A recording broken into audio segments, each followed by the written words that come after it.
Welcome, listeners. Thank you for joining us. This is a big deal for Brandon and I. This is the 100th episode, and we talked about who we want to get on, and we decided on someone that we both look up to, both as a person and a writer, and we just landed on Joe Lansdale. He means a lot to us. He's on a day-to-day basis, still in the genre, very heavily involved, and he's just producing like no other. So I'm just really happy to say that we have nearly 2 hours of phenomenal conversation with him.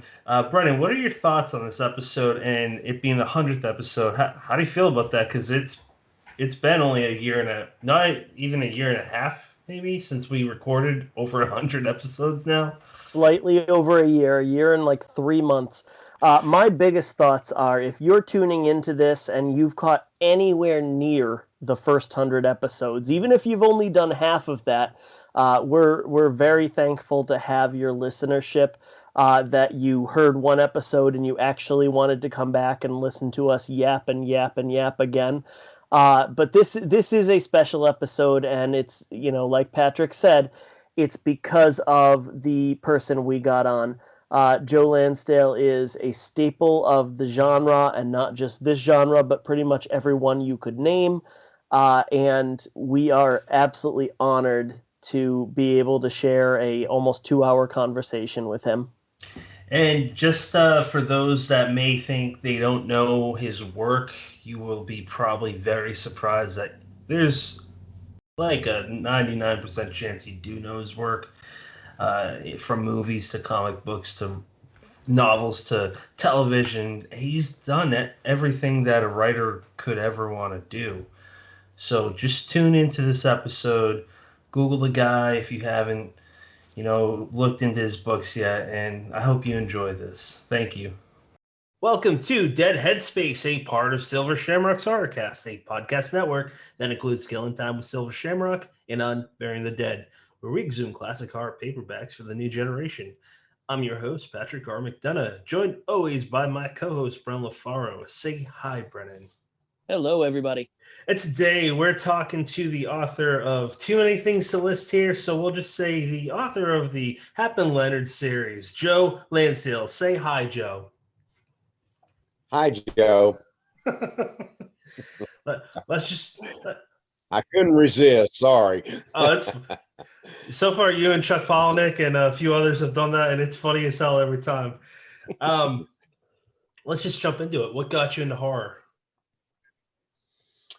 Well, I didn't really just come into horror unto itself. I mean, I always read a variety of different things, but probably the first horror that I remember reading was Edgar Allan Poe, and that's what my mother got for me. She got a collection of Poe, which these days people will go, "Oh my God, you're giving this young kid this Poe." Well, it was wonderful, and I think that the other thing that got me into horror were films too. So it started with Poe, which led to Algernon Blackwood and Arthur Machen and all, because there were volumes of that stuff available to me.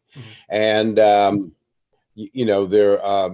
films that they did, like the Vincent Price films that Richard Matheson and Charles Beaumont wrote scripts for, those influenced me. The old Universal films especially, because they were on all the time when I was young, because they were just then being put on television. They were becoming a television staple, but they were just starting to be. And so I had all of those influences. And then of course Poe led me to read anything with horror elements. And a lot of the science fiction that I liked had horror in it. Even Forbidden Planet, which is a great science fiction film, it's got horror. It's got this terrible creature that's outside this walled compound that's beating on the door. It's the Tempest redone, the Shakespeare play redone as a film, but it certainly had horrific elements. And at that time, when I was young, it certainly made my skin crawl to think of this thing trying to get in and making knots and holes or in the door. You know what? Going back to the older 50s films, I believe it's from the 50s, the Blob, the original. It is. My godfather's a was an independent actor up in the Boston area, so he got me big into like all the older films that he grew up with, and he's about the same age as Hmm. you. And I have a big love for that one, and it creeped me out just seeing this big amorphous thing just sucking up everything in its path. It's great, and all the old black and white horror films too. Hmm. And also Alfred Hitchcock, man, like The Birds is one of my favorite movies. Yeah, I think Psycho for me was even more horrific, but even though Yeah. it was, there's nothing supernatural about it. And the birds, you don't know what it is. If you've read the story by Daphne du Maurier, Daphne du Maurier, it's very similar. The concept is similar. They just had to blow it up to make it longer, but it's a strange, unsettling story. It's just like the birds have had enough. And so they start showing up everywhere going, yeah, we got your number, and it's never really solved. There's no real solution to it. And I think that was one of the things that was marvelous about the birds. But for me, Psycho was the film of Hitchcock's that really scared me, but it's not my favorite Hitchcock film. My favorite one's Shadow of a Doubt. And Okay. it's scary in a realistic way because it was a small town like I lived in, and there was this person who seemed normal who was not normal. So I think always, I've loved all of it, but I think always those things that are connected to reality and horror have appealed to me more. And frequently there are things that horror is a component, but it's not always the complete, driving force of it. Mm-hmm. Brennan, why don't you jump in, bud? I'm thinking if that's not, the key element to your writing, what is? Horror is there, but it's a part of it. It's not, the entire thing. And I would say that there isn't any genre that is, there isn't any piece of your work that's strictly one genre or the other. There's always some bleeding, Right. and it was kind of cool to hear that comes in at a young age. So it's safe to say, reading kind of took you from a young age, that you grew up with that Yes. love of reading. Yeah. Oh yeah, well, my first love of reading, and I may have discussed this before, and if I did, I apologize, but was comic books. I loved comic books. I wanted to write comic books. I wanted to draw comic books, and the old joke I always tell is, and it's not entirely a joke, is that at 4, when I first started trying to write comic books and draw them, I was a brilliant artist. I mean, I was incredible. And then when I was 8, I was still that same 4-year-old artist. So I wasn't really all that incredible after all. But I found the stories now. I had a greater knack for the stories. And in fact, in my grades, first and second grade, my teacher at that time, Mrs. Craycraft, when she needed to grade papers or something, she would say, Joe, come up the front and tell stories. So I would sit on this little chair that they had and tell stories. And years later, when I saw her, she said, you recognize that chair over there? And I said, I do. She said, I used to put you in that chair and you could keep everybody entertained while I graded papers. So, and I remember asking her too, I said, did you think I was going to be a writer? She said, no, I thought you were going to be a scientist. And she meant it because I was so interested in science fiction. And I think my first greatest love early on was science fiction more than horror, but I liked science fiction that had horror elements, and the movies I liked had horror elements, and a lot of the science fiction stories I liked had horror elements. And there's a fine line between mystery and suspense and horror. Anyway, I like something where when I was writing, what I learned was pacing and sort of this sense of great imagination gone wild from Edgar Rice Burroughs. And I learned these kind of creepy psychological aspects from Poe. I didn't know I was learning these things, and then I learned from mystery how to construct a story overall, and that helped me later on when I wrote other things that had a less obvious mystery element or a less obvious plotted element. But once you understand mysteries, you can write anything because they teach you the construct of how all stories work, and they teach you the construct how they work in a very, if you really study them, a very clinical manner. And this is more the traditional mysteries I'm talking about. But if you learn those, then you can write anything. And then you can bring the atmosphere of horror into them. You look at Sherlock Holmes, they had the mystery, but a lot of those had that sense of horror.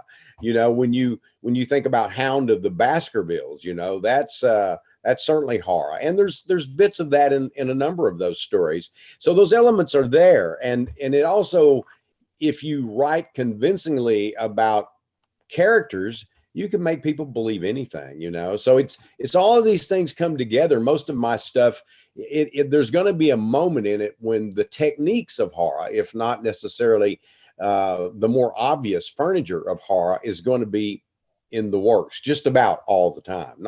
Maybe not 100%, but damn close. Yeah. Brendan, I'm going to jump in super quick. Just a quick comment. Ronald Kelly, a friend of ours, and I know yours as well. It's funny.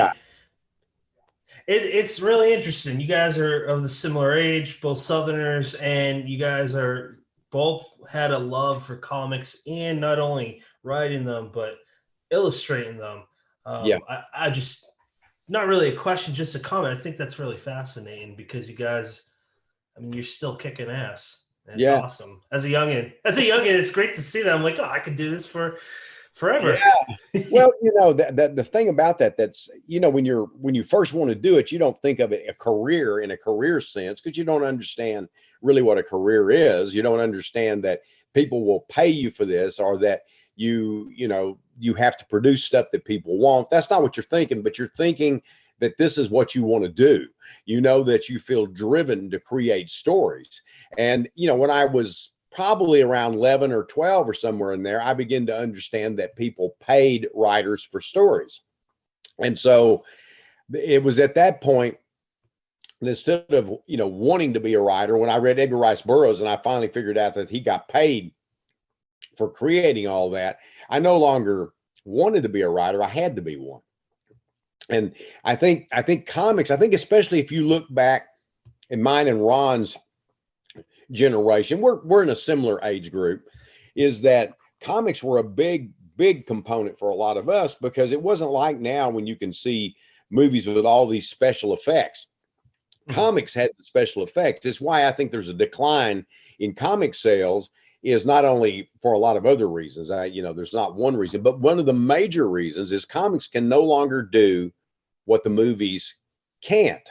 The movies can now do just what the comics do, and they can make it move. Where before it was always a limited amount of special effects, or you kind of had to squint and accept. And that's what we did a lot of times with old horror films. You would see a film or a story, and it obviously took place on a soundstage, but you didn't see a soundstage because your imagination was taught differently, and you developed that enormous imagination early on. I think, and I say this with, some trepidation, because I'm sure somebody will say no, but I think our imaginations grew greater.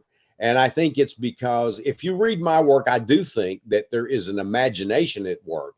And even as I grow older, I think I'm more imaginative than I was. And the difference is I can now write better, and I can write in such a way that the imagination can now be painted on the page more convincingly, and I think that has a lot to do with it, is learning to play in the cardboard box instead of with all of these toys and things. Because in my case, I can't speak for Ron. In my case, we didn't have it. I certainly had toys. I certainly had things. My parents were wonderful people. We just didn't have a lot of money, and there weren't the same kind of approach to raising children then. Teenagers were invented during the 50s, and I was born in 51. So there was just this whole different attitude that was developing, and childhood was not the same as it is now. We grew up a little quicker. By the time I was 18, I was out of the house. I wasn't living in my mom's basement. And the idea was, people say, well, now people can't make a living. Well, shit, all we had was a shoe shine and a smile, as the old Willie Loman, quote goes. But you did what you had to do. I worked some horrible jobs, and I worked steadily until I could do otherwise. My intention was to go to college and get an education so I could, have something to teach and live on, so I could write. Because I never really knew for sure that I always knew I was going to be a writer, and I always knew I would sell, but I never knew for sure I could make a living at it. But those people, and this is a full circle going back to the comics and everything else, those are the people I wanted to be. That's great. You know what? There's so many points to pick to zero in on. I'm just going to go with the one of making people believe what you write is something that could be anchored in our world. And I'm going to go with the one that got me, and I didn't know it at the time, got me into your work, which was Bubba Hotep. I was a kid when that came out. I still own the DVD. I still got that weird ass, creepy action figure of Bubba Hotep. I love it. Yeah. I don't know how many times I've seen it That now, is but a creepy one. it's funny. It's creepier than the one in the movie. and as far as the movie goes, the way it's shot, aspects of it is shot kind of like in Evil Dead. But you made JFK a black man and Elvis still alive, and I'm like, I believe that they're actually fighting a mummy somewhere in Texas. I accept that. So I don't know, man. There's no question for this. Brendan, take over. I want to jump back into the comic thing real quick. What did writing comics teach you about storytelling? Well, a lot of things really. And, obviously when I was writing comics as a kid, I truly didn't understand the form. I would take a page and do this so that I had 4 squares, and then I would fill those squares and I would try to write dialogue, or I would write the dialogue or write what was happening, the panel, because panels were far more descriptive back then. Comics hadn't become as sophisticated yet. And so I was trying to do that. And I was writing little funny animals or Woody Woodpecker, because I could draw Woody Woodpecker, because I used to watch these shows about how to do it by Walter Lantz. But what they did teach me was story progression. They taught me that if you did something here and you got to here and it took you forever for the person to turn around, then you weren't doing too well. If a person say pulled a gun here, it better be shooting in the next panel, so you're moving it on. And I think what the greatest thing that comics taught me, though, and I think this is the truest thing, is a combination of 3 things. The first thing it gave me when I was reading superhero comics was this idea of scope. Now, I'm not really great at scope in my novels. That's not something I do as well as others, but it taught me that in the sense that there's this world that seemed bigger than the comic itself, than the panel itself, But and the other thing that it taught me was just to open my imagination, because this was, there's guys flying in the air, running at super speed. And these characters were real to me in one part of my imagination, and still are. There's some place in there where I believe in the Flash and Superman and Batman and Hap and Leonard. And but the most important thing I learned from comics for me was the blending of genres. They did that early on. When you would read Batman, the Batman of the 50s and the 60s, he did time travel, he did space travel, he went back in the time to the Old West, he had adventures on this old, I guess you kind of like say a dude ranch or something like that. But all of these things were always bringing in these different components. And a lot of people don't think about it and don't realize it, but and reflected in some of the shows like the Roy Rogers stuff, the Gene Autry stuff. And, you'd have people riding horses, then using a telephone, and then there'd be an airplane. But what people don't realize is that in the late 1800s, when you're still having the frontier or the end of the frontier, they had telephones. Telephones came along in the late, 1800s. They were beginning to have, devices that we didn't think about. The early 1900s, you were beginning to see cars. You were beginning to see airplanes. But people in some areas still rode horses, still used wagons, did all that. So all of that stuff in those things isn't as far off as it seems. A lot of that was just kind of doing stuff that was contemporary. And we look at it now as just being this weird mixture of genres, and indeed it was, but a lot of it came from real life. When I was growing up, a lot of people had wagons with their stuff, with their mule, drawn by mules, that they carried their plows to the field. you know, and there were a few people, that's how they got around still. They hadn't changed any.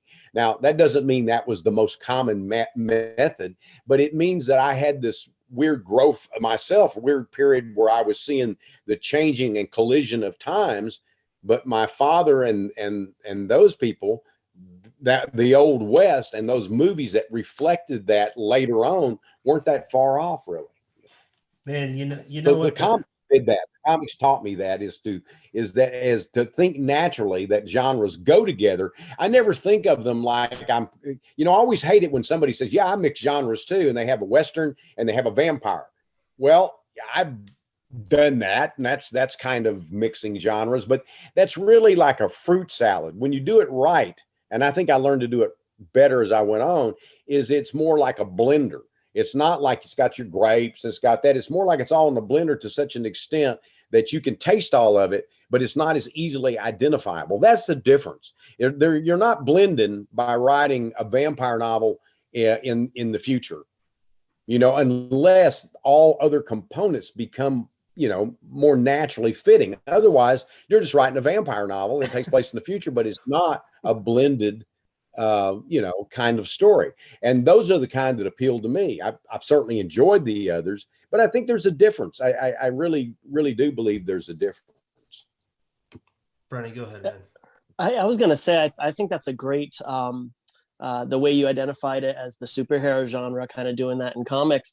And I think to a degree, they're still doing it with the movies. You know, you've got a superhero movie, but you know, this one's also got elements of a political thriller. That one has elements of a heist movie.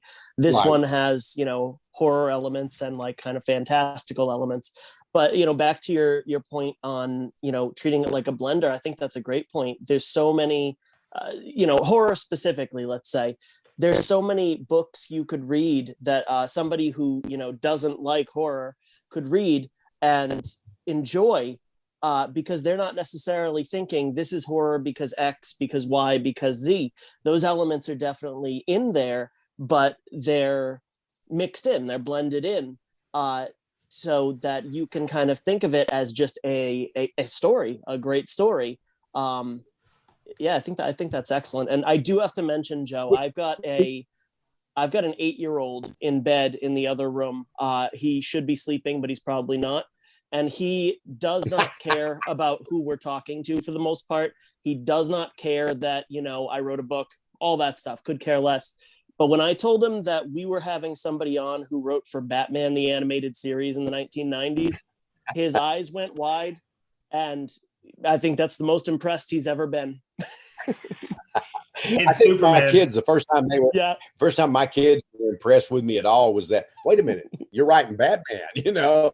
And before that, I'm writing all the time, but you know, they grew up with it. They didn't think it was, but when I did Batman, that was identified differently. And you know, when you think about it, like Michael Crichton wrote a book called Eaters of the Dead. I don't know if you've ever read it or not. They made a film out of it called The 13th Warrior, which is, it's good, it's fun, but it's not as good as the book. But that book is, without a doubt, it's a historical, it's a mythological book. It mentions Lovecraftian things. It deals with the concept that Neanderthals and their particular viewpoint, and none of that's right now. We know better now. But at that time when he did it, it explains the whole concept and idea behind Beowulf.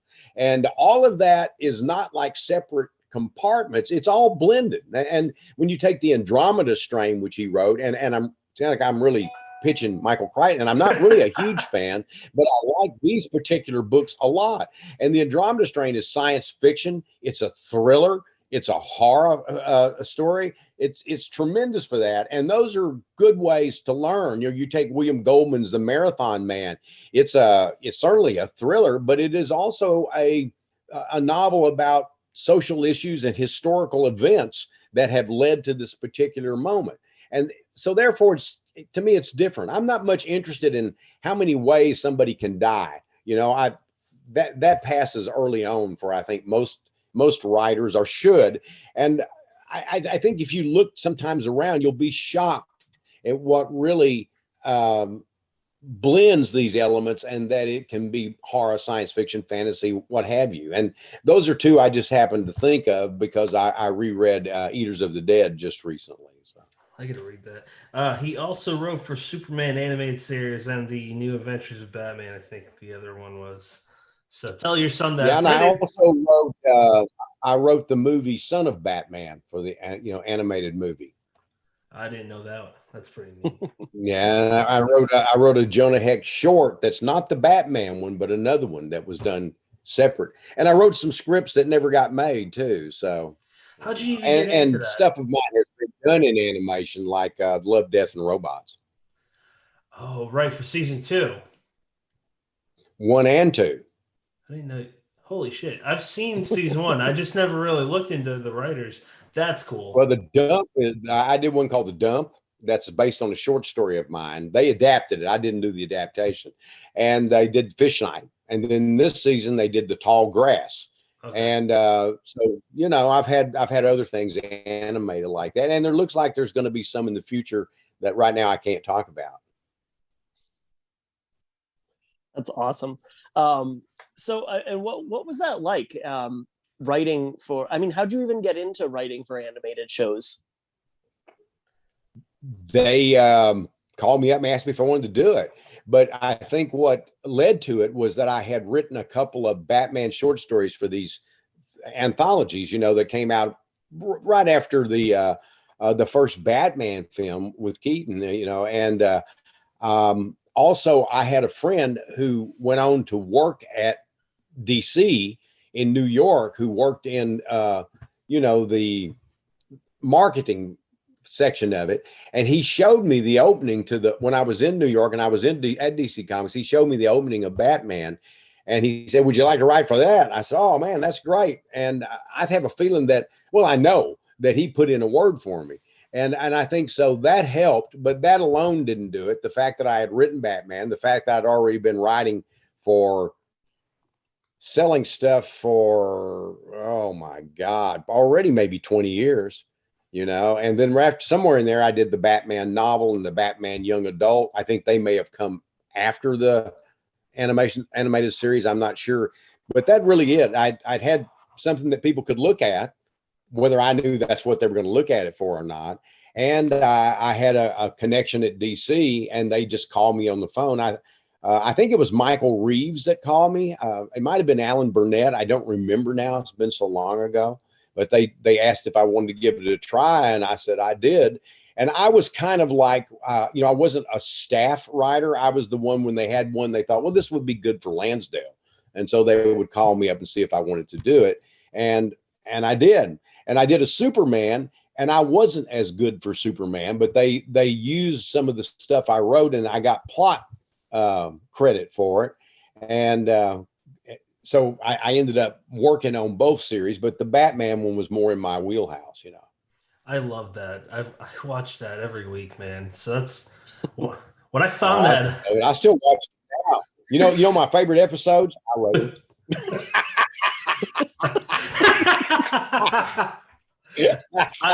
I saw. I watch that series all the time. There's some so wonderful good. stuff in that. It is, yeah. We're gonna have your son Keith on later. And we're actually gonna have Casey on too later in October with Alan Datlow and a few others. But I bring up Keith because I saw something. I think I even commented on it. But he posted a picture of a script of his favorite Batman episode. And it's right. One you wrote, and you said from big dog to little dog. That's stuck in my head. I'm like, that's so right. like for me and my son, I call him my little bear, and I'm his papa bear. Yeah, my wife is called Bear. I call her Bear, and Casey is Panda or Cub or Bear, little bear, and then Keith is little dog or dog. The only thing is now Keith's bigger dog than I am. You could, no offense to Keith, but I'm sure you could still kick his butt. So I'm not going to disagree with you. Is your wife an artist of any kind? Because your two kids are, you are. Karen was interested in music and was in the band when she was young, but she also founded the Horror Writers Association, back when it was called HOWL.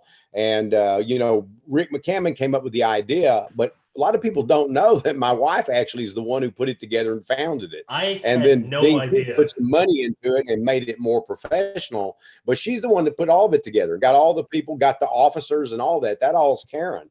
And Holy she got shit. a recognition for it from the Horror Writers Association. But it was the Horror Writers of America when she did it. It was Howl when it was first discussed, because that's the title that Rick McCammon, had for it. But she also wrote a couple of stories with me, and she used to write articles about the HWA, a handful.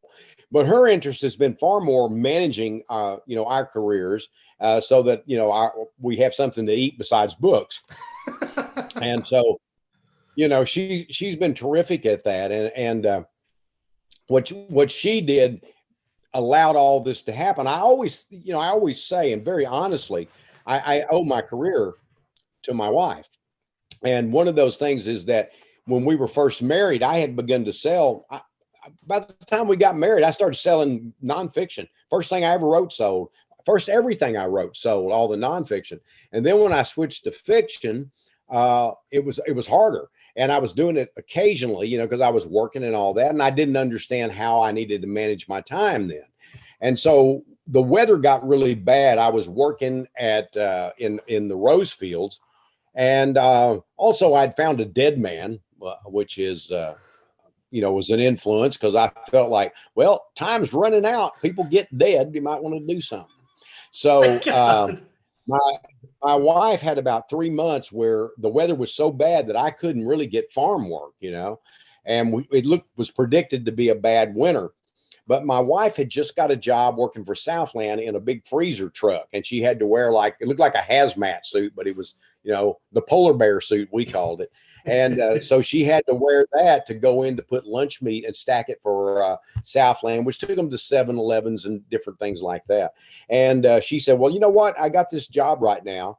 And I was trying to figure out what kind of work can I get, because I never went without work, And she said, well, before you do that, why don't you take 3 months off and write? Because I got this job. But when I come home, you better have some. And so the terror, struck me. And also I went to work and wrote for 3 months, and I wrote a short story a day. And in fact, I wrote 90 short stories, literally. So I may have written 2 in one day one time or something. I don't remember, but I know at the end of 3 months, I had 90 stories. And I started marketing them all, almost immediately from the first one. And back then there were lots of magazines that took fiction. You could take 15, 20 markets easy for every story, And so I started sending them out. 4 years later, I had 1,000 rejects, which we kept and collected, because all those stories really sucked. But it was a way for me to learn how to write, because when my wife come home, I was finished. There it is, and then it had to go in the mail.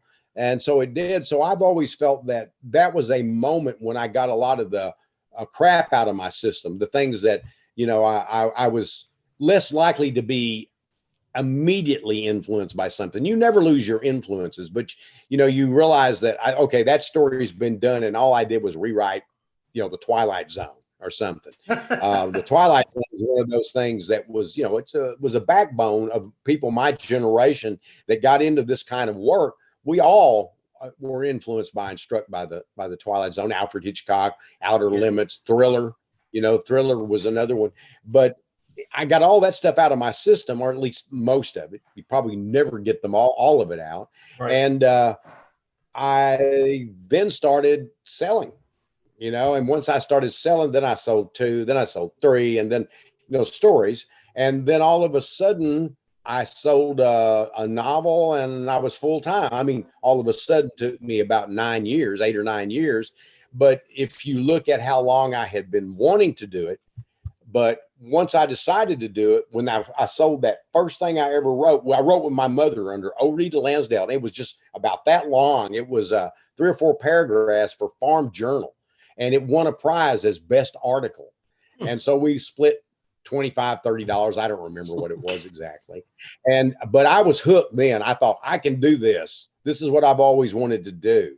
And then eventually, when I first started selling, I was selling crime fiction. And I wrote for Mike Shane Mystery Magazine before I started writing for some anthologies. I did some horror stories for anthologies. My first horror story was The Princess, that I bought by Bill Pronzini for a collection, or an anthology rather. And it was not very good, but it opened the doors for me. Then I got into Twilight Zone magazine, and I just kept spreading. And I kind of became like the king of anthologies. And that's still my more common place to appear, is I write a lot for anthologies. And so there you have it. That's how I dip my toe in, and I have my wife to thank for that, or to blame, depending on how you want to look at it. Brennan, I got one thing I want to jump into. Actually, two, but jump in after me if that's all right with you. Sure.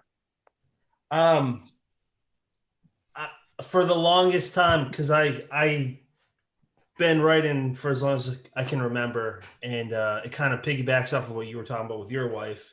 Is when I met Tara, it was in 2013, and that's when a few big things started for me. I went back to college, which got me the career I got, which supplies my house now. But on top of that, she got me back into reading, because in high school, due to the curricular reading we had to do, I felt like an idiot, and I was like, guess it's not for me. And then when I met her, it just clicked. I started reading.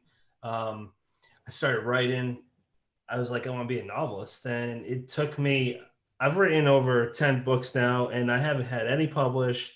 I've run a shitload of short fiction, novellas, and all that, but only 5 short stories published. And for the longest time, I was like, what the fuck am I doing? But I can't stop writing. I'm glad, because there are some debut novels or novellas. It's just like, I wish I never wrote that. And I'm hearing you say all this, and I'm like, this makes sense. Well, yes, self-publishing has fucked things up, to be honest with you. It's also a great thing in some ways, because people have the opportunity to be published, and good novels can be published. Most of the novels are terrible, and you can say, well, that's true of all novels, but you know what?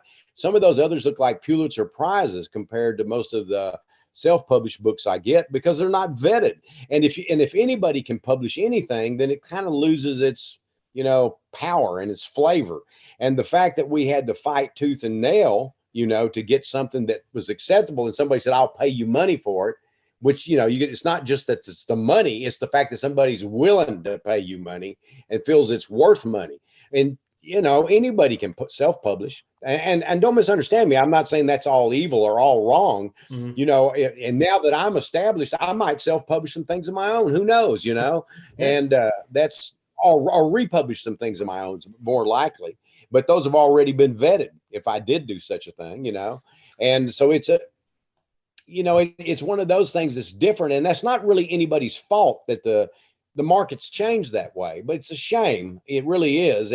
But when I was young, they said, markets are terrible, all the pulps are gone. And then you had the people going, the pulps are coming back. No, the pulps aren't coming back, Jack.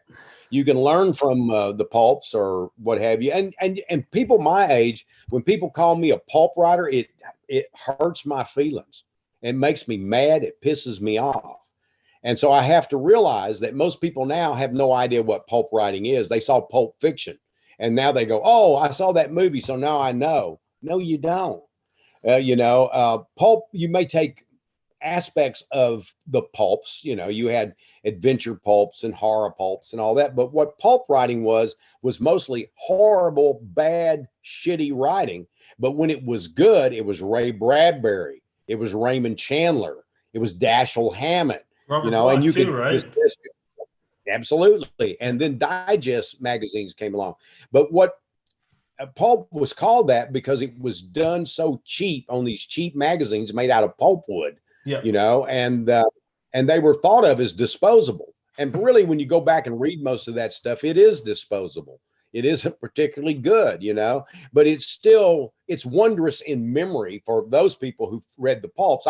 The pulps came later. I came later to the pulps after they were pretty much gone, but I was reading pulp stories in anthology. You had Lovecraft, you had Robert E. Howard, and you had all of these people who had come from the pulps. And if you bought or picked up or libraried a anthology of horror stories, they were generally from the pulps. And all the TV shows that came early on, many of them were just pulp stories that had been, moved to television, or pulp series that had been moved to television, or radio shows, more commonly, that had sometimes pulp stories or pulp fiction became radio shows, became television, and sometimes movies. Absolutely. Yeah, I agree. But that used to when people called you a pulp writer was an insult. So to this day, even though I know better and I know people don't have it, really when I hear it, it's like hearing splatterpunk. I want to beat your ass, and I know I'm just talking about how you feel. That immediate thing is because to me, I was part of this group that was doing some wild stuff, and I'm proud of it. But I never thought of myself as wanting to belong to your fucking club. Yeah. I didn't want to be a splatterpunk writer. I wanted, because I did, you might pick that story and say that fits splatterpunk, or that fits horror, or that fits Western. But I didn't want my whole career to be defined by one label. And I think that some of my contemporaries, people back then who were defined by that, had their careers jammed up. That's my belief.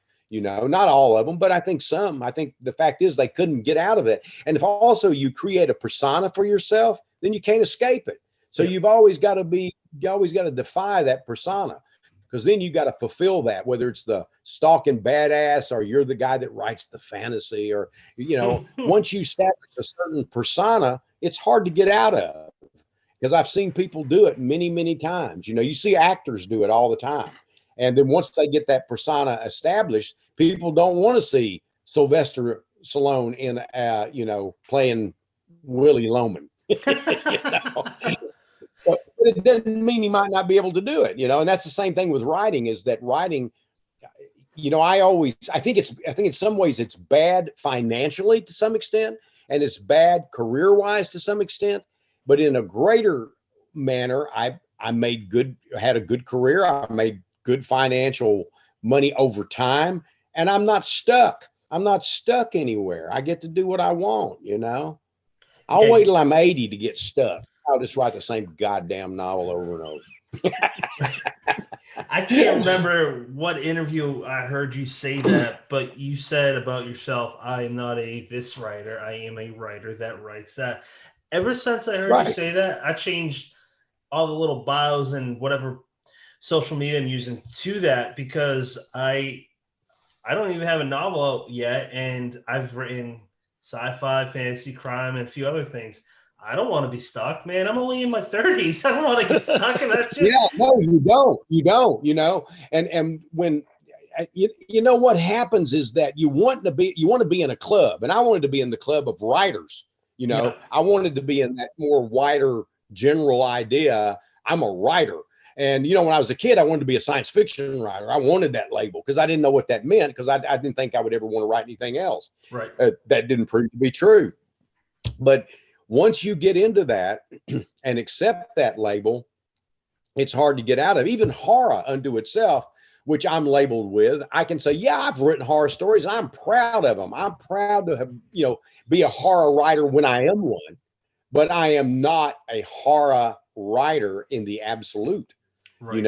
And so even that bothers me. Oh, horror writer, I haven't written a horror novel in 35 years or something, But I write a lot of, horror short stories, and I'm proud of them. That's where I think horror is at its best. It's not that I wouldn't write a horror story or novel or whatever, but horror stories for me are at their best in short form. And so that's why I do it. And if you look at the number I've written, there's a bunch of them. So you could say Joe Lansdale has written some horror, but you could also say Joe Lansdale has written some historicals and some crime and some things I don't know what the hell that is or what have you. And that's because I refuse to accept those labels, and I had publishers that wanted me to accept those labels, and I understood what they were doing. I got it. But I thought, well, 10 years from now, I don't want to write horror. I don't want to write about, vaginas with teeth or some kind of bullshit like that. Because that used to be what everyone you'd pick up back then. That was the deal. I thought, really, guys? Does this have some kind of psychological thing going on? So, it was Friday the 13th. Later, it was like, how many kind can we drill their eyes out? And those elements under themselves are not wrong, but I don't want my stories to be just about that. At least not all the time. You might experiment with one or two, but Jesus. That makes complete sense.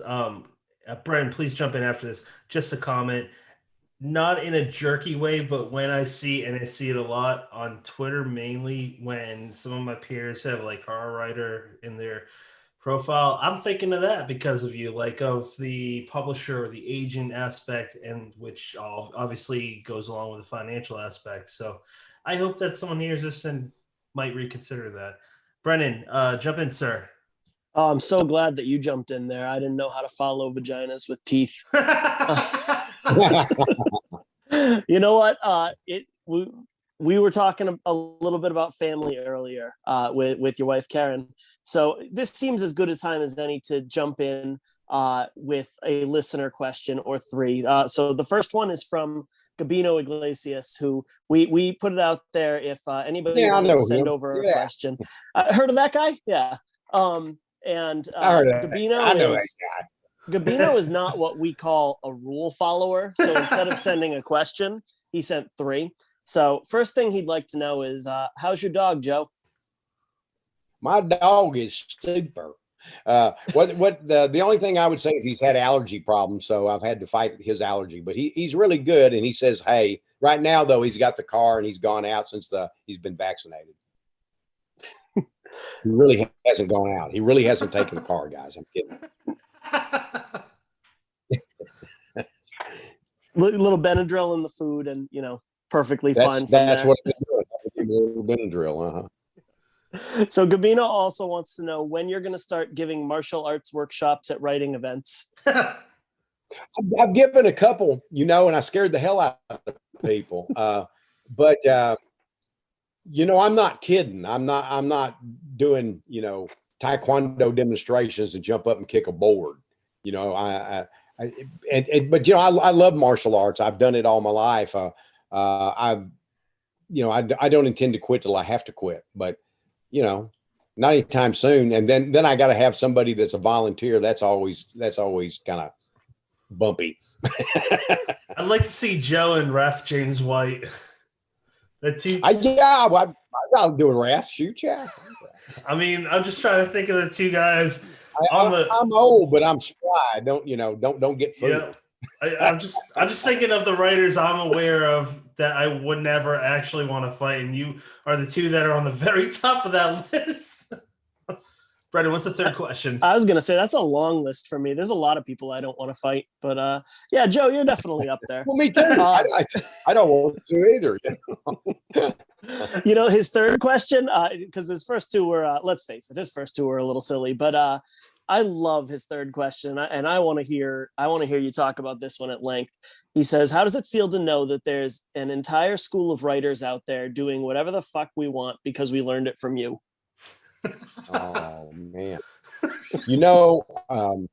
I actually get that a lot, hear that a lot, and it makes me feel good. And I think that another thing that I did not do alone, but I was one of the people, was the idea of bringing a lot more horror into different kinds of things. I mean, before Silence of the Lambs, there was Act of Love. The difference is Silence of the Lambs hell of a lot better. But I'm just saying I was kind of ahead of that curve a little bit, and that's not that other people may not have been too. But I'm very pleased of that. In Italy, there's a whole school of writing based on my work. And my advice when they ask me is, I don't write like me. That's my advice. Learn from what I can do, but don't write like me. I mean, I have some things where I'll show my influences more, and sometimes I kind of think of them as kind of like a little tribute, but most of the time you want to borrow from these things and put them in that blender I was talking about. But it makes me feel good. And there are so many writers too that say, I took that attitude because of you. And then later in about 10 years, they're going to say, you've messed my life up, because now I don't have a label. I don't know where to go. But also there's numerous people who have told me how much the work meant to them and what it had done for them. And that's more important, I think, than anything else, because anybody can tell a story. And if you work hard enough, you can put a story together that makes sense. But it's something to do with the texture and your own feelings about things that makes work memorable. That's why Raymond Chandler's still in print. That's why Ray Bradbury is still in print. You know, you might quarrel with a particular story, but those guys, they had something. Mm-hmm. And the fact that you can influence anybody if it's just to do their own thing, that's a wonderful thing, you know. Fahrenheit 451 is just like it's so relatable, and I think as long as humans are humans, it'll always be relatable. Yeah. Yeah, it's a great novel. His short stories, especially that first 20 years of work, I think are his most remarkable. And even some that I think are kind of overwritten and purple, like Something Wicked This Way Comes, is just so amazing. It's an American mythology. Mm-hmm. You know, and I think that's one of the things that Bradbury did. He sort of said, you know, we have our own stories, we have our own mythology, and it may be influenced by other mythologies as well, but you know, that was the thing that I loved about him. And I think the Stephen King is that's his major trick, is that his ability to tie traditional horrors, you know, and Richard Matheson did this too, and other people did this, but I think Stephen King does it in a way where he ties it to the way people actually express themselves. You know, they have this sort of way of talking, and especially for my generation, because I remember when I read him, I thought and still believe, at least at that time, was the first writer I ever read that I thought actually spoke like my generation and had the thoughts like my generation and had this overview like my generation. It was a mixture of, I guess, idealism and disappointment. You know, wounded optimist, perhaps.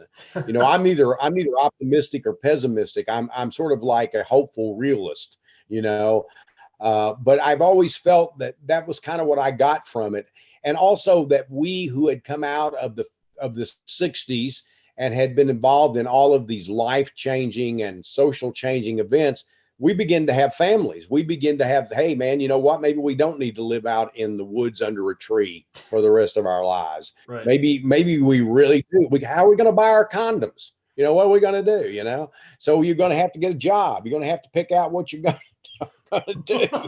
And so it's that feeling of, you know, I still feel like I'm a 60s guy because I run my own life. I run my own living, you know, and I'm essentially an independent. But you start realizing that you're always connected in some way to a bigger society, you know, and if you do it right, you're positively connected to other humans, though sometimes that's hard.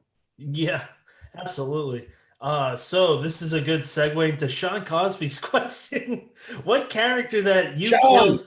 S.A. Cosby, Blacktop Wasteland.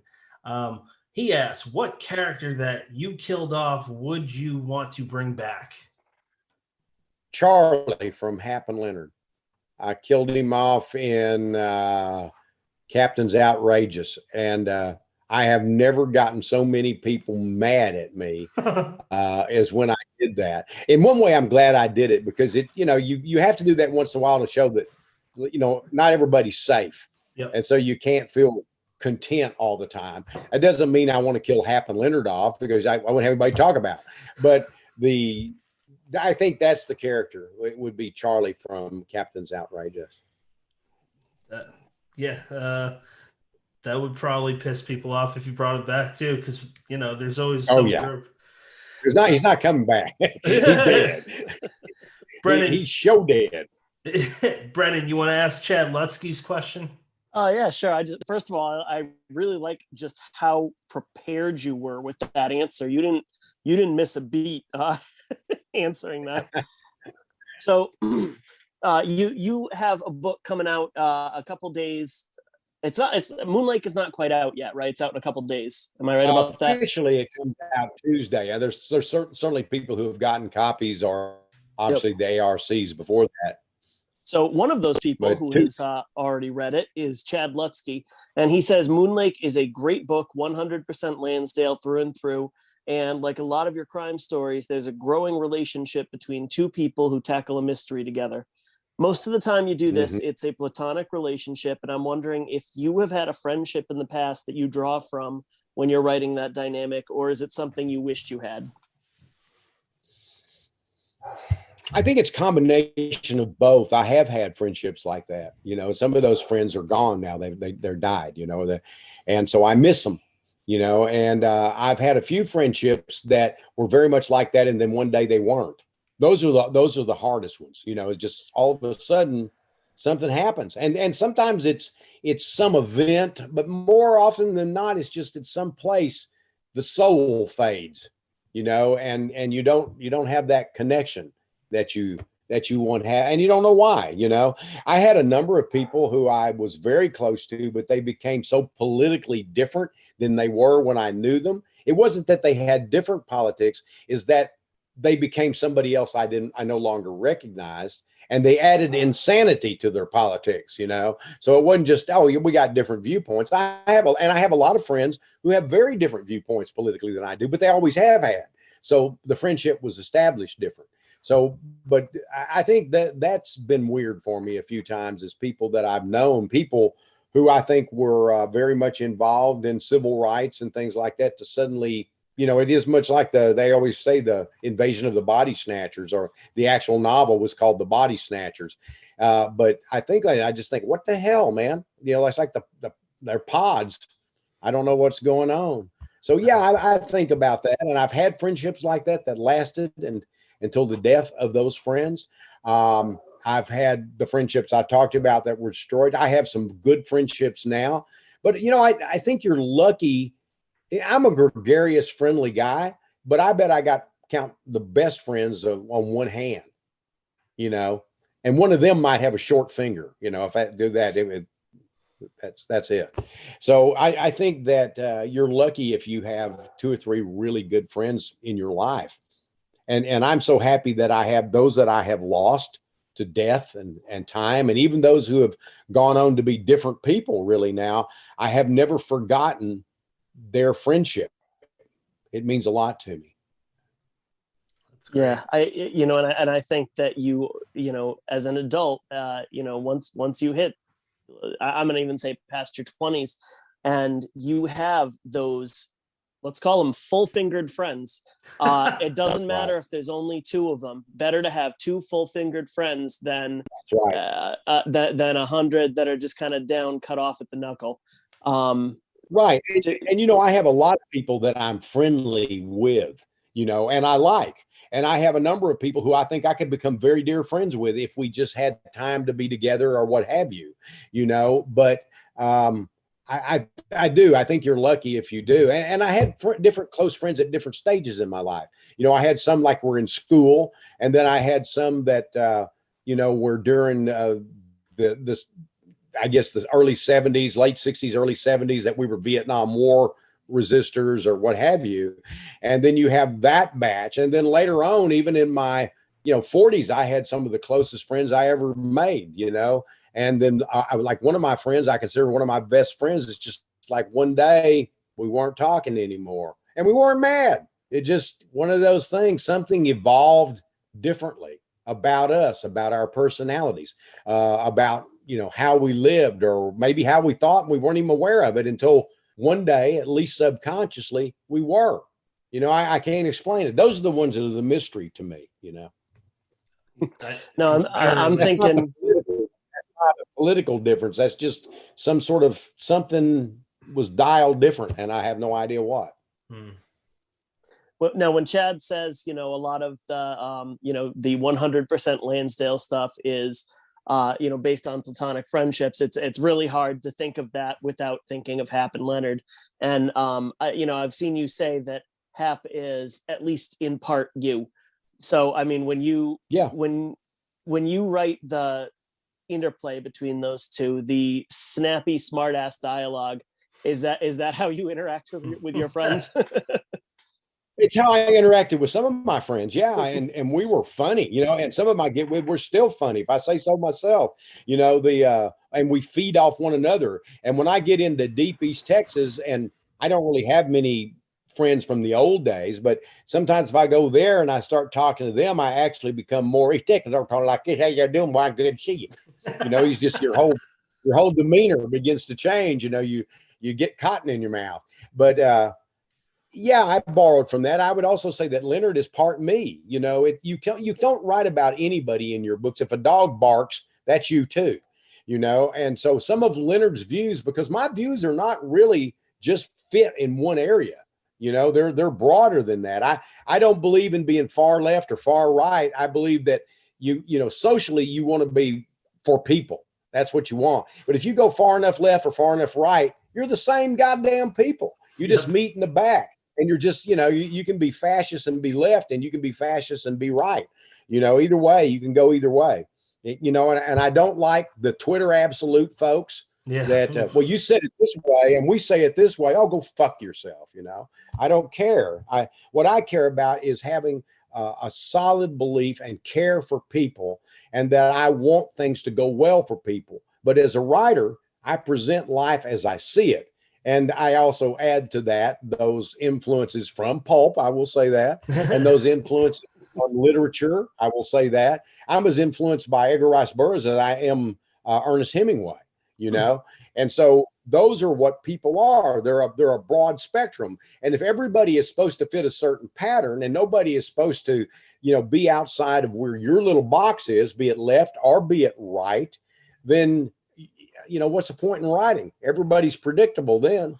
Man, to go on that point, it's just crazy to me that we have the greatest technology that in the existence of our human race, which is like a little over 200,000 years. It's at the touch of our fingertip. We're talking and we're not across, but we're quite a few distance apart. And I mean, we've had everyone around the world on our show, and it's we're all in our homes, man. And for some reason, you would think that writers of all fucking people, or reviewers, or anyone that focuses and has a love for books and reading, you would think that'd be the one group that could use that to their advantage. And I fucking hate it. I Well, love it. you don't gain anything by trying to develop segregated ideas, or where only women can write about women, or only black people can write about black people, or only white people can write about white people, only gay people, so on and so on. Because what you do is that you begin to segregate, and now you begin to think within your club. And now there's nothing new you're going to let in, because that we've already got our ideas. We already have what we believe, And I consider myself a very progressive guy, especially socially.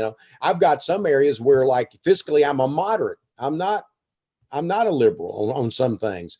I think some places we ought not spend as much money, but I'm not a fiscal conservative in the sense of not believing that anybody should have help. I definitely believe it. I love Medicare. I love Social Security, all of these things. And I think that we need to have something where people don't pay so much for college and things like that. But there are other areas where, you could probably talk to me about an individual thing here, an individual thing there, and I wouldn't fit within what people feel like I have to fit. So I'm in their club. I don't want to be in your club. I want to have common sense, and sometimes I could still be wrong, but at least I'm wrong honestly, not because I feel like that I have to have my checklist. What do I think about dog dicks? Well, that's what I think, because that's what so whatever it is, I just don't like it. I don't like being told what to do anymore. I like being told what to write. And I think sometimes I write about uncomfortable things. And if you're going to write about them, that's fine. And I don't want somebody telling me you can't use this kind of description because it doesn't fit with our viewpoint, and I hate that, because also it depends on the scene. It depends on the story. It depends on the character. I remember I wrote a novel about a very bad guy in More Better Deals who is drawn to women and is very sexualized about it, which truthfully, all of us are sexualized, but now some of us are afraid to admit it, that we look at somebody and go, damn, I'd like to fuck them.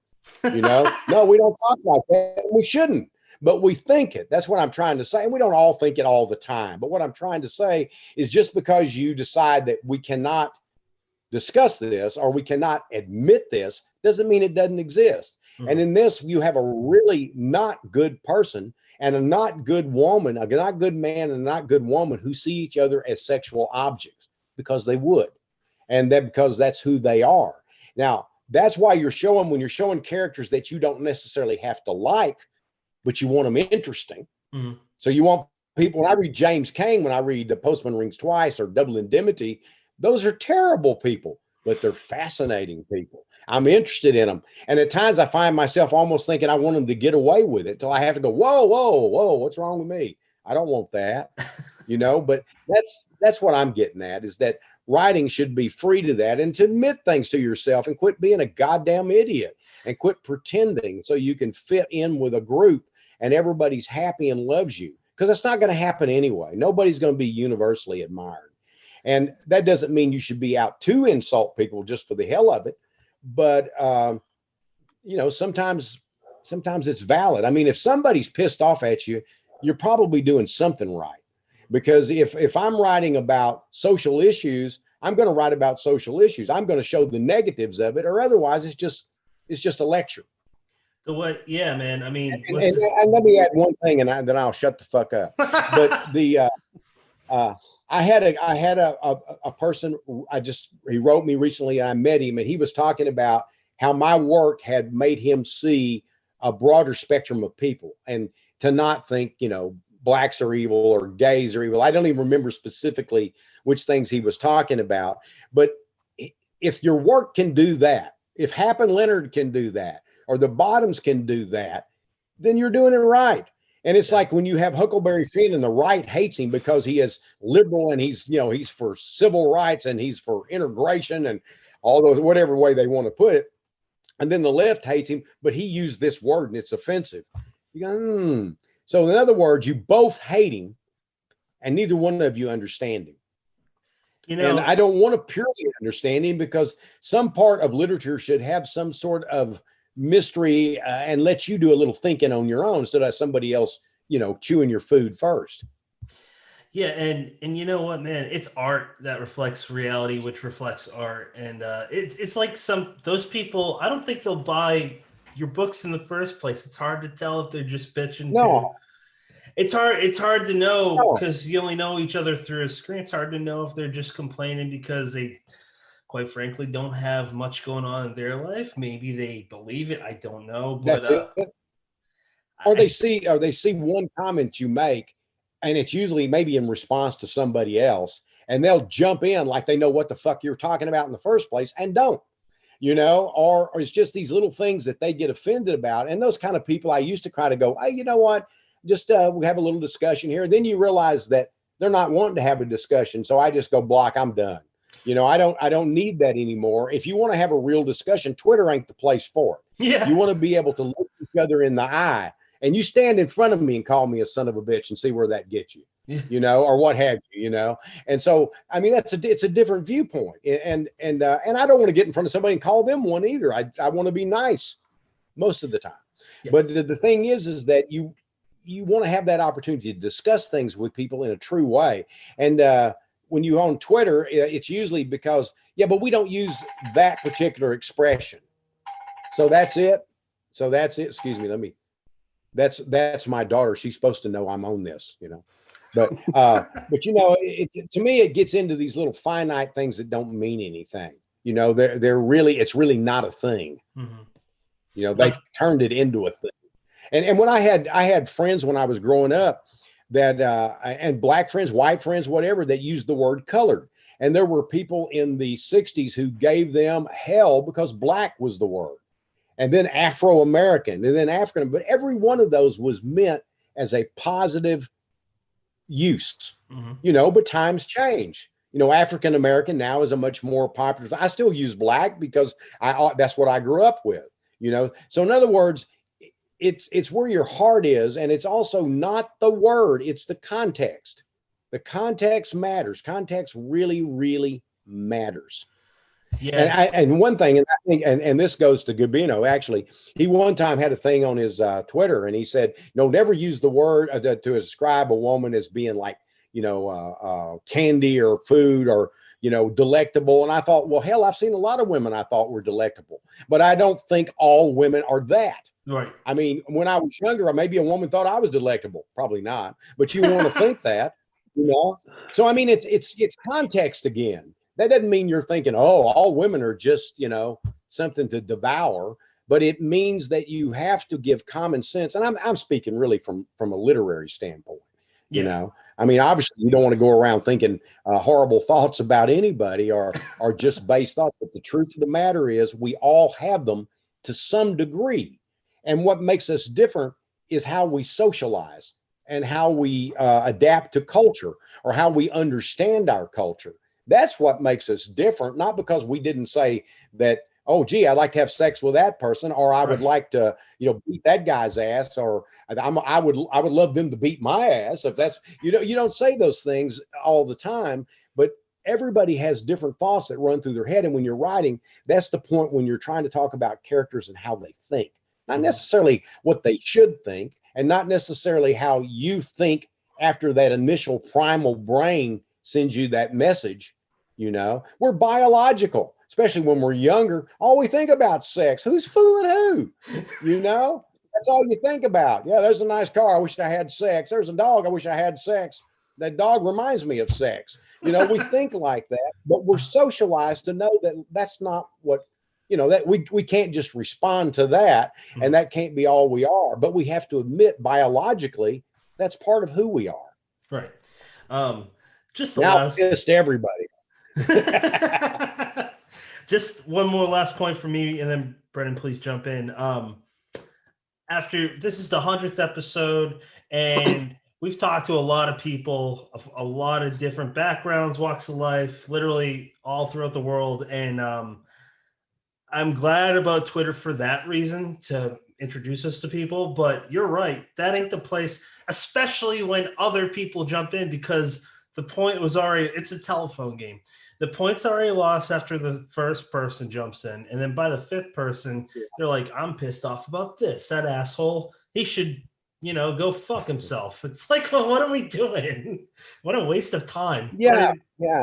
And when people sometimes on mine, they would just say the most horrible things about black people or whatever. And they weren't there for a discussion. So you could try to say, hey man, lighten up and start looking at people. You're not going to have that discussion on Twitter. No. And people who would be that extreme on either side, they're not going anywhere. They're not moving anywhere because they're not there for the discussion.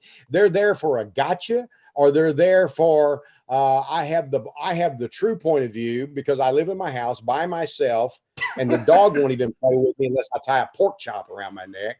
And yet I've got this viewpoint that's the absolute truth. Right. Brennan, please jump in before I go on another tangent. Me and Joe are motorboats, so please come on. Yeah, no, I'm actually still thinking about your Huckleberry Finn reference. Now, I mean that book was written in the 1880s at some point, and you're saying, what's that? I said he's a genius, Twain. Genius. Well, and that's just it. Is you're saying that this enormous group of people hate him because of this reason. This enormous people hate him because of the other reason.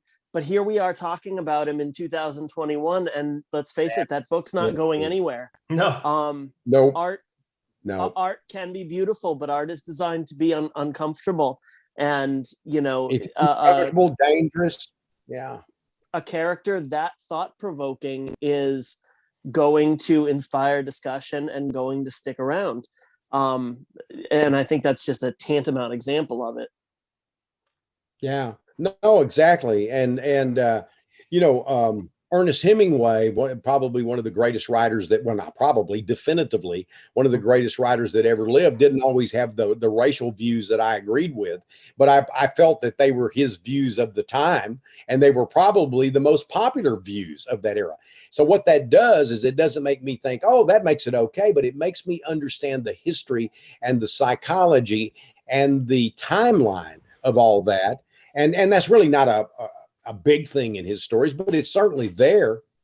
And but when you read his prose, if you read his short stories, the best of them, you try to find somebody that can beat that, and you might not like the kind of story, but the writing is wonderful. And when you read the opening to Farewell to Arms, I don't think I've ever read anything as good as those first opening paragraphs. But do I throw him out altogether because I have areas where I really disagree? And I don't game hunt. I don't like game hunting. I grew up hunting to eat when we were younger, Right. and that was part of what was going on then. But I don't kill anything now to eat. I'm a hypocrite in that I still buy meat to eat, although I eat far less than I once did. But I don't get joy out of killing things. And a lot of hunters, they'll tell you all the things that they do, and I get it. I mean, I'm not opposed to people hunting if they choose to, but don't fool yourself. This goes back to what I was saying before. You know why you shoot those animals? It's to kill. It's not just to eat, because we're not in that position anymore where we have to kill to eat. You go to the store and somebody's killed it for you professionally. Is it cleaner that they shot it and killed it? Maybe, but still, you got to accept there's something about that stalk and kill that comes from the primal background. Now, I'm not trying to make a judgment on it overall, but I'm saying we are driven by these primal things, and that's what writers, that's their tools. That's what they're doing. That's what they're using. And there's some people too, you'll say, I want to be sure that this doesn't upset somebody, but hell, somebody's going to get upset at a romance novel because their life isn't like that. So to me, you've got to judge. I can't tell you what to think about my work. I'm not gonna give you the cliff notes with it. What's funny is one of my first paying jobs, I was 12 and I was an umpire. And my dad said, look, half the people are going to be mad, half won't. And it's true for anything dealing with people. I was 12 and I had full grown ass men pissed at me. That's just how humans are, man. Yeah. Brennan, we have one more question. How about you read that, if you don't mind, so we can get to some of our own? Sure. Last question is from Joe Holt. And he says, Joe, are you familiar with the Hammer Films movie Captain Kronos Vampire Hunter? Yes. You should really do a novel based on it. I'd love to read it, and it seems like a perfect concept for you. Well, I loved it when I saw it. I haven't seen it in years, but I saw it a couple of times. I think I saw it both times at the drive-in. And I don't remember if I ever saw it on TV or not, but I know I've seen it at least twice, and I really enjoyed it. But it's been many years. Okay. Brennan, you got anything else? Otherwise, I'm jumping to a different topic. No, I'm totally snaking you, though, and jumping to a different topic. So, Joe, when we were talking about Hap and Leonard earlier, I mentioned the dialogue, and it's that kind of snappy dialogue is certainly in that series. But my first exposure to your work was the book Cold in July. And I remember really being drawn in with the dialogue in that book. So I'm just curious, especially with the way you write, where you kind of edit as you go. What's your process for writing dialogue, and how much revision is there? I probably do less revision on dialogue than anything else. The dialogue's kind of natural for me, but it doesn't mean it's truthful dialogue. It means it gives the illusion of truth, and it doesn't mean that a lot of people I know talk like that. If you listen to me long enough, I'm going to start sounding like Hap Collins. But the thing is that also I was influenced by the old 1940s movies and things like Chandler's novels and movies adapted from him, and he sort of created not necessarily intentionally, but he created a lot of the noir dialogue, or the way people delivered dialogue, and along with people like Howard Hawks and so on and so on. But so that influenced me tremendously, and it mixed with the people that I knew that I heard every day, and I think it also mixed with my own personality, which is kind of happily irritable, if that makes any sense. I love the description of it.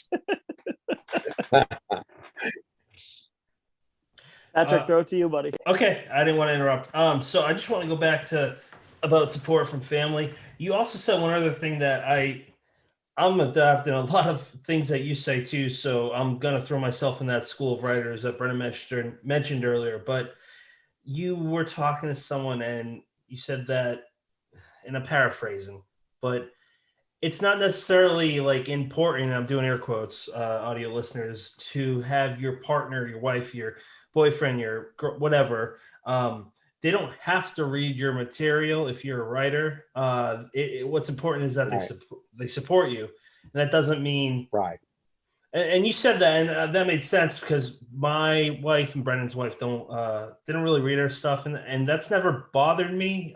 Maybe because of how long I've almost been doing it for a decade, so I'm kind of used to it. But she supports me, but at the same time, she's pretty strict with like, all right, I think you're focusing too much on this. Let's spend some family time together. So you're the one that kind of made me go, that makes sense. So I'm just thinking that it's worth mentioning. And if you have anything to throw on top of that, that people should hear that, because when I started writing, I heard, well, my wife reads all my stuff. My husband's the first reader. And I'm like, that sucks. I don't have that. Well, my wife has never been my first reader, but she's read, some of my stuff. She's read a lot of it.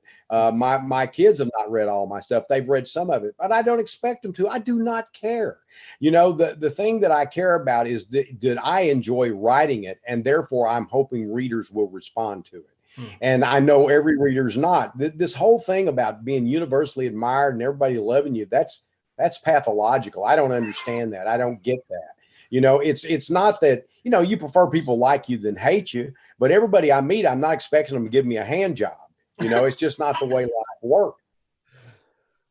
I'm really hoping that there's a really polarizing effect with my. You're hoping for that hand job. I can tell right now. Just like in the eyes. Yeah. Wait, from you or from Brennan or? Different zip codes, man. Not happening tonight. Okay.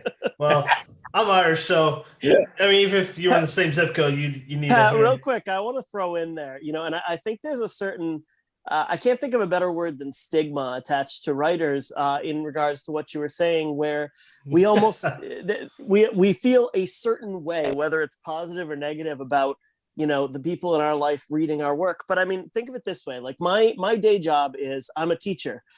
My wife and kids have never showed up to the classroom with a bag of fucking popcorn to see me, teach music to children. And I don't think that's weird that they've never watched me do that. Your wife has never shown up to the wastewater treatment plant to watch you clean up shit. She wants me to be very clean as soon as I get home. So yeah. So I mean, writing is true. I mean, you got it. Yeah. Yeah, you're right. I mean, my wife appreciates what I do. She supports what I do. She certainly read, some of my work. She's not and negative on it. She watches all the film stuff of mine. And so, we have that connection, and she's a reader, and, she reads less these days than she used to, but we've both been readers all our lives. And so she understands that. But I think a lot of my stuff doesn't appeal to her. And you know what? That's okay. I'm not expecting to be universally admired. I'm trying to do the work I want to do that makes me happy, that also they send me a check. So those are the two things. I like money. You have to. You can't keep writing.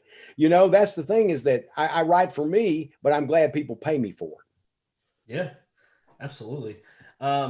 Brennan, do we want to jump? Oh, you know what? Actually, I just want to mention one of the episodes that people mention most is Accept and Rejection, that you, Gabino, Cosby, and Cena were on earlier this year. I'm glad we did that, and it made us want to do more roundtables. So I got to thank you for that, man. Brennan, do you want to jump into what are you reading? Yeah, sure. Actually, there's one more question I want to throw out that I really enjoy asking to writers who have been doing this for a long time. So, Joe, I'm wondering, out of your entire back catalog, is there one title that you wish got more attention? Out of the back catalog, in other words, not of recent era, of recent, back, some years back. Anything you've done that you wish people were reading more? Probably Freezer Burn. I think that might be one that I think, and it's certainly got its fandom, but I feel like it was kind of got lost in the mix. And the other one is A Fine Dark Line, and I think those two kind of got lost somewhat. I mean, they both sell. They both have their fans, so it's not like they're lost works, but they're works that I don't think have gotten as much attention as I felt like they might have. And of recent times, I would say probably Jane Goes North and Fender Lizards. And all of those did well, and all of them, sometimes they sold out because they were smaller printings, small press stuff. But those books I'm really proud of, and the interesting thing is those last two, for example, are not even in print except in the original editions. Well, I would ask that. Are there any plans to? Those are both subterranean, correct? Are there any plans to put those? Yes, they were both subterranean. Yeah, there are plans for them to come into paperback.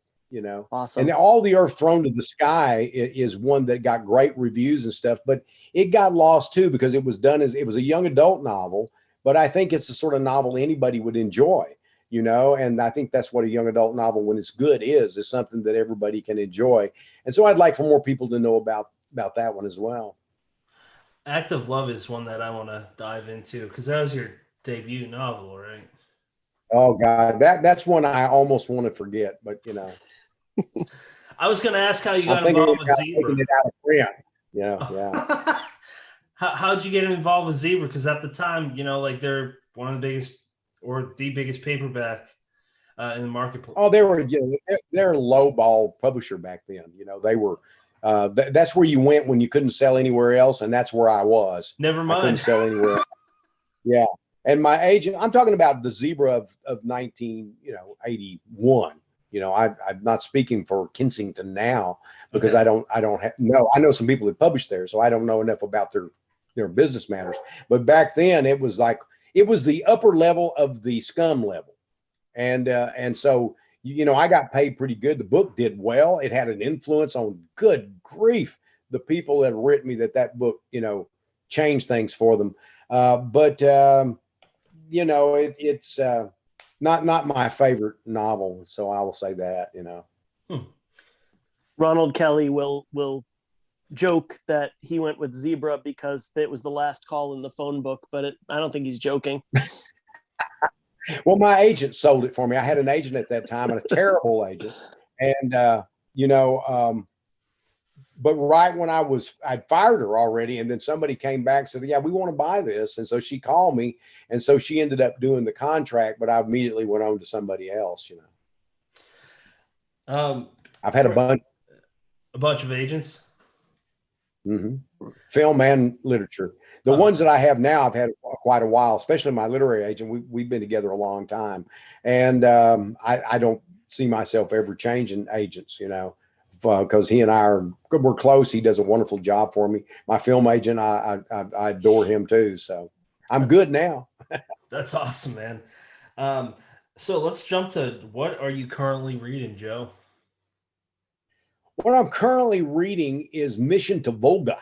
And Mission to Volga was written by Ahmad. Let's see, how do you say his last name? I might have it right here handy. I probably won't because I wanted to have. He wrote a travel book, and he was a Arab traveler, and he traveled into Viking lands, and he was kind of a intellectual as well. And a lot of the stuff that he talked about is used in Eaters of the Dead and the 13th Warrior, which is one reason I read it, because I'd read Eaters of the Dead. I guess this is my third time to read it. So I think it's his best book. I think it's his best written book, and I think it's his most fascinating book. But he talks about that particular author. But when I first read that book was not available. But now I went to Amazon, I got it, and I read it, and I greatly enjoyed it. The other thing is I read, I think it's called Renegades and Rogues, which is about Robert E. Howard's, the life of Robert E. Howard. I can't remember the author. I finished it just the other day. The best book about Robert E. Howard, biography-wise, is by Mark Finn, and it's called Blood and Thunder. But those are the two things that I'm reading. The Mission to Volga, which I'm about finished with. And a lot of it is other people talking about it, but the central part that he wrote, or that was translated, is just fascinating as hell, because he actually was the person to see a real Viking funeral, and he wrote it down. So all the stuff we know about it comes from that. And he saw the Aurora Borealis and saw, people fighting in the skies as they saw it, with all these swordsmen fighting. So at least that was what he saw and what the Vikings saw. So it's a fascinating book. You can read it very quickly. It's not much to it. And before that, I was reading Paris Review interviews with writers. So I guess that's what I've been reading. That's pretty cool. I read the book on Marco Polo and how he describes Royal Chinese men on what he described as, I don't think he used the word dinosaur, but it was a dinosaur. And that's just, man, my mind is like. Not sure there was Marco Polo now, or that if there was one, they're not even sure he went anywhere. And that he got a lot of his stories from people who, came to Venice or wherever he was, and that he was in the trade business for sure, but they're not even sure he went anywhere. So there's a lot of interesting stuff that you're always finding out, Wow. Yeah, I don't know if they ever cracked this one, but the one on William Shakespeare, if it was really he didn't actually know how to write, I'd be really fascinated to know. I don't believe that one. I believe William Shakespeare wrote William Shakespeare. I really do. I'm not one of those that, Bacon wrote his works or some other person wrote his works, but he borrowed from works. I guess there's some Greek dramas that have some similarities and stuff. So, but what he did was, it was beautiful work. Was it one person? I kind of think it probably was, because it's so goddamn consistent, And, I haven't read every one of his plays, but I've read most of them. But who knows? I certainly don't have the definitive answer on that. Oh, you gotta love him because he kills pretty much everyone in his stories. Pretty much, yeah. Brennan, what are you currently reading, sir? I real quick before I do that, I love that theorization, because I did not minor in art history, but I probably was close enough to taking enough classes that I could have. And the speculation as far as artists in the 15th and 16th century who the speculation that they trained their students to basically just complete work for them, I find that utterly fascinating. And there's so many of them that get drawn into that conversation. Yeah. So I am reading. I just started, not even far enough into it to talk about it really. Peter Straub's Shadowland. Nice. And that's my third or fourth Straub in about as many months. So I'm diving deep into this guy's work, and it's interesting so far. I read Ghost Story, I read Coco, and this it's different so far. It's interesting. And I'm also reading Goddess of Filth by Violet Castro, who is just a favorite author / favorite person. And we'll be talking to her in a couple weeks. Patrick, what are you currently reading? About Straub, I have finished Mystery. It's the second book in his Blue Rose trilogy. I just finished that recently. I like that, but Coco was so... As soon as I started reading that, I'm like, oh man, this is just fantastic. What I'm currently reading is Peter Benchley's Jaws for the first time, and I think that it's... Well, it's a great novel. It's so great good. Novel.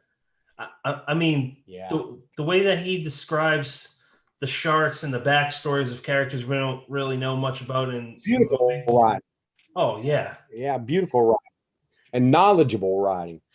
Yeah, the way that he combines action with pure brutality and gore with this goes back to what we were talking about earlier. That's horror. It's suspense. Oh yeah. And it's also instructional. It tells you about sharks. Yeah. I did not know a lot of the stuff that was in there. It's Moby Dick. If you read it, the novel, it's really Moby Dick with a shark. You've got Ahab, which it really is. And you got Ahab, who is Quint. And when you really think about it, that's what it is. I never thought of that. It's that. Well, unlike Moby Dick, it doesn't read like a pamphlet from a history museum at points, though. which is a nice little bonus. Yeah, I loved Moby Dick. I was one of those people that took me 5 times to get into it. But one of the things I loved the most was the section about whaling, and I hate the idea of whaling, but the fact that they did this and that historically this is what was important to them, it fascinated me, But it took me 5 runs. And I think I was in my 30s when I finally read it, Man, I got all the way through it on the first try, and I did find the whaling section interesting, but I think that's mostly, if I go and get in my car right now, I can be in New Bedford in 15 minutes. So, I mean, a lot of that is kind of tied into the area's history. The Essex, all of that.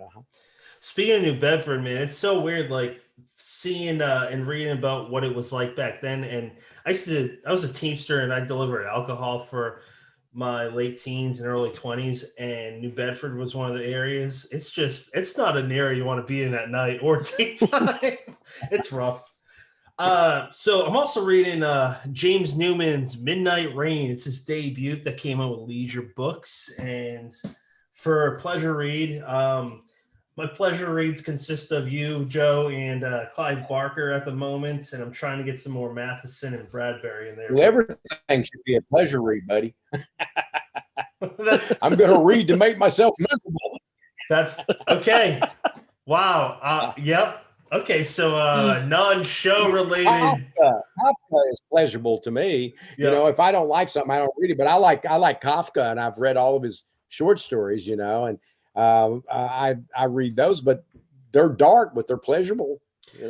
That's a great point. Okay, so my non-show related book that I'm currently reading, Clive Barker's The Book of Bloods, the Books of Blood. That first time for reading this, I really like it. I love his writing. It's not the first book of his I've read, but he's just, man, the shit he writes, the way he gets into certain aspects of gore, it's just like, wow. I want to get in your head for a minute, and then I'll probably cry.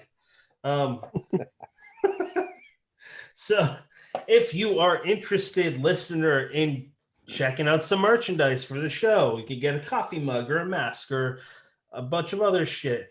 Go to deadheadspace.com, or you can also, sorry, I'm kind of stumbling on my own words there. Go to deadheadspace.com. You can go to the store tab and check it out. And Joe, where can people follow you?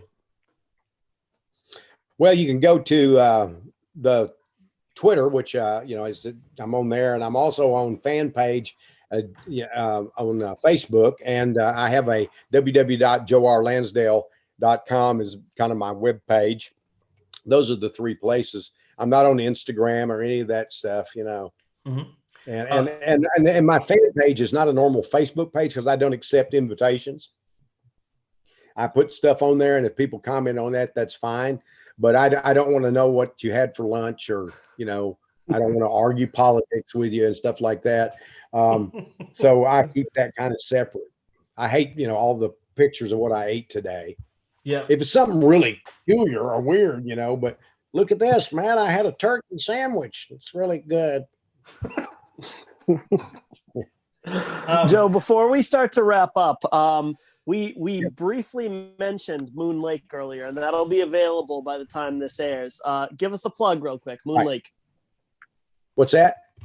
Give us a plug for Moon Lake. Yeah.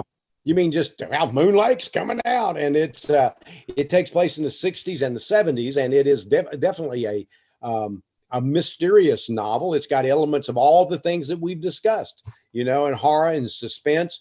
And it starts on a bridge at night in 1968 with 13-year-old Daniel Russell, who says, my name is Daniel Russell. I dream of dark water.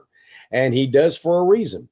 And I think I would like for you to find that out from the book. But I will say that his father tries to kill them both by driving them off the bridge into the lake. And that's how it starts. God damn. And according to Chad Lutsky, it is 100% Lansdale. So, Joe, I hope so. What one genre does it fit neatly into? That's a joke. It doesn't. Yeah, I don't think so. Yeah, it probably comes close to crime, because it's published by a crime publisher, but it's got other stuff. Yep. I wanted to say back when I mentioned Peter Benchley's Jaws, tying into something we discussed earlier. I don't know who would read it who's like a contemporary reader now. I feel like a lot of those people that get upset that we mentioned probably would get upset with this because it's pretty much from the point of view of like a white rich person in his Martha's Vineyard type island, because the way they describe other races. I don't really know where I'm going with this besides that it's a book that follows under that umbrella of what we're talking about. I'm enjoying the story. I think it's interesting. Not, You talking about Jaws? yeah, Jaws. Yep. Yeah. Well, Hey, Jaws is actually criticizing those things, man. It's all of these people that are trying to like pretend there's no shark so they yeah, can have yeah. all this business. Well, I know. I think you missed the point there. I don't think that is what it's supporting, and even if it is, it doesn't matter. It's a look into a slice of life that some people believe. I don't have to accept it. I can actually have more than two thoughts in my head at once, and I can come up with ideas on my own. But I don't think that's what Jaws is about at all. I think that it is certainly takes place in that, but I don't think it's looking at it good. And I think that the shark represents a whole lot of things other than just a big fish. And I think the fact that people don't want to admit that there's a problem actually is very much like Trump. Nobody's dying of the disease. It's not happening here. Right. No. Or like that guy in the Iraqi war and says, nothing is happening. And you can see the American tanks coming in behind him. That I think that's kind of what Jaws is doing, is that these people are trying to create this perfect thing, this perfect place on this island, and it ain't that way. So, I definitely didn't mean to come off like I meant that's what it was about. I just meant that I think certain types. I no, don't. people are offended at that. They let them be offended. Yeah, but I'm just enjoying the story. So fellas, final thoughts. Let's start with Joe. My final thought is it's time for an old man to go to bed. So I'm going to do just that. And thank you for having me on. I appreciated it. My dog needs to go out, and he wants to go to bed too. He likes to get up early, and so do I. So we're going to bed. But I really appreciate being on here. I really enjoyed it. It's nice to talk to you guys. It's great Thank you very talking to you much. too. Yeah, absolutely, Joe. It's been an honor. Yeah, Brennan, I'm going to wrap it up, man. Our final sure. thoughts are: let's wrap it up so Joe can go to bed. This has been the 100th episode with Joe R. Lansdale. It's been a real pleasure. Stay tuned for next Monday, episode 101, Sanitized Queerness and Horror with Eric Ragland, Eric LaRocca, Bree Morgan, Eve Harms, and Sophia Ajem. I'm pretty sure I fucked up her last name. I'm sorry. We're going to talk about a lot of interesting stuff. So, 100th episode with Joe. Thank you, sir. Have a great night, and it's been an honor. Good night.